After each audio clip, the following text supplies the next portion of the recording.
It's the Real Estate Podcast, brought to you by ANZ Home Loans for financial well-beings. And good morning to Melanie in Noosa on the Sunshine Coast. Great to have received your email, Melanie, regarding buying your first property. And you say that you have heard many different takes on fixing a mortgage versus having a variable loan. You ask, can you or one of your experts offer a definitive answer in this current real estate market cycle? Well, that is a great question, Melanie, and one that we have had before. You might have heard me talk last year suggesting that maybe now was the time when the interest rate was starting to go down to fix your mortgage rate if you were on a limited budget, and that's the point there. If there is no wiggle room in that household budget, that can answer this in a different way than if you've got a little bit more wiggle room in the household budget.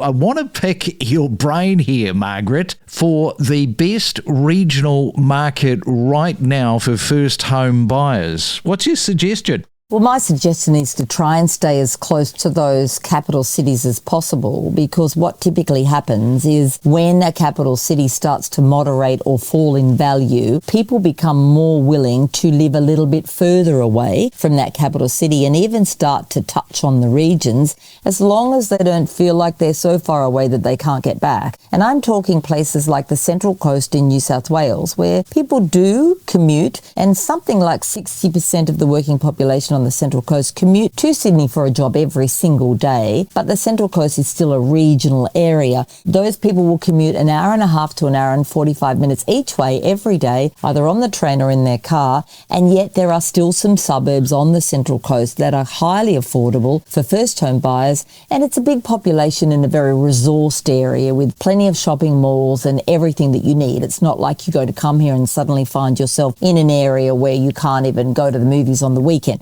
Plenty of restaurants, plenty of what you need. So using that theory, if you go around the country, then I think Melbourne, and we are starting to see auction clearance rates in Melbourne get that little bit better. And I think because Melbourne's just come through the doldrums, we're getting a little bit more interest back in Melbourne. So now we're talking the peninsula in Melbourne and Frankston and a little bit south of that. Still highly commutable, and also the areas around Geelong and just a little bit further out from Geelong and Sunbury that are considered to be regional type areas, but they're more connected back to their capital cities. If we're looking at Brisbane, areas like Ipswich and Toowoomba are both seeing a pretty good moderation in prices, fairly affordable in many of their suburbs, and great opportunities for people who still want to have that connection back into the main city, but want to be able to go out to the regions. The amount of these electric cars coming into Australia from China and being so highly spec'd, I mean, they've got everything in them. They're nowhere near the cost of these high-end European Mercedes, BMW cars, and they're killing the market at the moment. I think that they're now, from a manufacturer point of view, I think they're number one in the world. Well, look, at the risk of getting my house egged, I've just bought one, and I've come from being a Lexus owner for many, many years, because Lexus have always been premium feel, premium drive. So I was concerned. My last Lexus I did hold for a considerable period of time. I'm talking 12 years because I loved it so much. I've just gone into a BYD. My husband says it looks like Lexus and Porsche had a baby, so it looks sleek. It is amazing, the tech in this thing, because I'm a bit of a tech head myself. I love technology. The tech in this thing is ridiculous. The drive is beautiful. It's so specced out, and it was mid-50,000s to buy, as opposed to, had I wanted to switch up to another Lexus, then I would have been paying very close to double that. And I couldn't see why I would do that. I find it very easy to drive. I come home, I don't drive a lot, so every week or two I just plug it into the power point and it's charged again. Each week, we bring you in-depth real estate discussions, including inspiring stories from homeowners, knowledgeable real estate professionals and economists. Whether you're a buyer, seller, or just a real estate enthusiast, we are your ultimate property podcast. Yes, and let's circle back to Sydney because over the last 6 months, it has taken over that time 5% to come off the property market there. That's the point in case, isn't it, in terms of some of these numbers, I guess? Definitely, and it's because we have seen not only, the strong Sydney market decline slightly, but also that we have seen some drop in auction clearance rates. So I think that's where these sort of predictions would have come from. But at the same time, that has taken 6 months. It's not an overnight drop. It's not even like, within 30 days, a quarter type of drop. It has taken a slow burn in terms of actually dropping. So to drop it even further by another 10% from that -5, even if, for example, we're not in the situation where the cash rate is being held steady, it would still take time. It wouldn't happen overnight or within like 30 days. Yeah, let's talk about the investors, Asti, because this is an area that you're heavily looking, you're monitoring, you're seeing the day-to-day movement. Investors at the moment, they just can't sit back and wait for that perfect house anymore. What's some of the thoughts around what investors should be doing at the moment where we are in the cycle of the property market right now? I'm not going to dismiss that there has been some fear and some changes when it comes to investment and investors because the federal budget did shake it up quite a bit. But at the same time, it doesn't mean that there aren't any opportunities because investors can still access negative gearing if they were to go into purchasing a new build. At the moment, there are definitely quite a lot of new builds that has been constructed or is being constructed. Negative gearing, if you already had the property before budget night, it's grandfathered, so you are protected, which definitely brings still some opportunities into the market. We also have to remember, Craig, that investors, it's not just a capital city area that you should be looking at for investment. There's also positively geared properties and new builds in regional areas as well.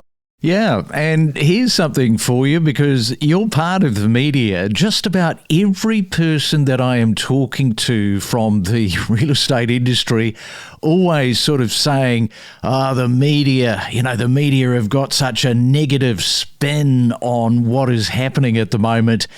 And national headlines, for that reason, they can be misleading for people, especially if you're looking to buy in a particular suburb. Your suburb that you live in or you are thinking about buying into, that might be telling a completely different story.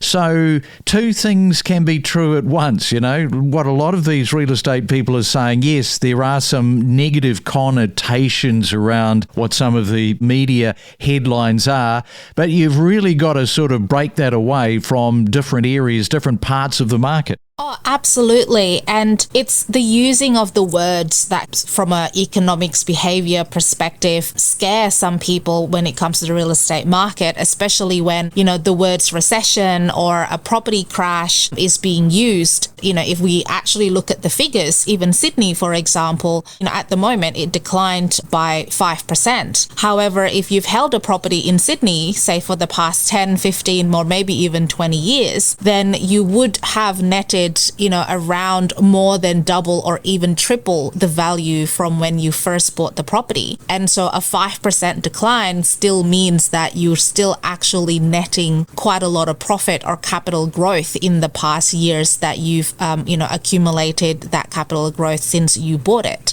Brisbane, for example, in the past 12 months, median house price have grown by 14.8%. And Adelaide and Perth is also in double-digit percentage growth. Adelaide by about 20% and Perth by about 17%. Your report has also told us that 89% of baby boomers, they bought homes completely solo back in the day, yet for Gen Z, just 33% did exactly that. So that means that 67% needed family cash just to get the keys to the property. So that's pretty interesting stuff. It's a shocking statistic, but I wouldn't say it's totally surprising because we have seen affordability just be eroded over the last decade or so, faster than it has at any time in the past. We've been tracking the so-called Bank of Mum and Dad for quite a few years, and about 5 years ago, I think it was back in 2021,